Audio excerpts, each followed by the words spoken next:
North Korean troops are suffering heavy losses in the fighting in Russia's Kursk region and facing logistical difficulties as a result of Ukrainian attacks, Ukraine's military intelligence said on Thursday. The intelligence agency known under its acronym GUR said Ukrainian strikes near Novoivanovka inflicted heavy casualties on North Korean units. It said North Korean troops also faced supply issues and even shortages of drinking water. Ukrainian President Volodymyr Zelenskyy said earlier this week that 3,000 North Korean troops have been killed and wounded in the fighting in the Kursk region. It marked the first significant estimate by Ukraine of North Korean casualties several weeks after Kiev announced that North Korea had sent 10,000 to 12,000 troops to Russia to help it in the almost 3-year war. The casualty disclosure came as the Biden administration was pressing to send as much military aid as possible to Ukraine before President-elect Donald Trump takes over in January. Ukrainian forces launched an incursion into the Kursk region in August, dealing a significant blow to Russia's prestige and forcing it to deploy some of its troops from eastern Ukraine, where they were pressing a slow-moving offensive. The Russian army has been able to reclaim some territory in the Kursk region from Ukrainian forces, but has failed to fully dislodge them. At the same time, Russia has sought to break Ukraine's resistance with waves of strikes with cruise missiles and drones against Ukraine's power grid and other infrastructure. The latest attack on Christmas morning involved 78 missiles and 106 drones striking power facilities, Ukraine's Air Force said. It claimed to have intercepted 59 missiles and 54 drones and jammed 52 other drones. On Thursday, Russia attacked Ukraine with 31 exploding drones. 20 were shot down and another 11 didn't reach their target due to jamming, the Ukrainian Air Force said. As part of the daily barrage, Russian forces also struck a central market in Nikopol in the Dnipropetrovsk region with a drone, wounding 8 people, according to local authorities. Russian President Vladimir Putin threatened Thursday that Russia could again hit Ukraine with the new Oreshnik hypersonic ballistic missile that was first used in a November 21st strike on the Ukrainian city of Dnipro. Speaking to reporters, Putin said Russia has just a few Oreshnik missiles, but added that it wouldn't hesitate to use them on Ukraine. We aren't in a rush to use them, because those are powerful weapons intended for certain tasks, he said.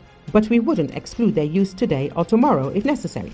Putin said Russia has launched serial production of the new weapon and reaffirmed a plan to deploy some Oreshnik missiles to Russia's neighbor and ally Belarus.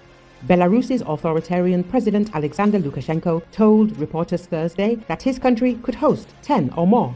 Ukraine struck back with drone strikes of its own. Ukraine's Center for Strategic Communications said the military struck a plant in Kamensk-Shakhtinsky in Russia's southern Rostov region that produces propellant for ballistic missiles. This strike is part of a comprehensive campaign to weaken the capabilities of the Russian armed forces to carry out terrorist attacks against Ukrainian civilians, it said in a statement.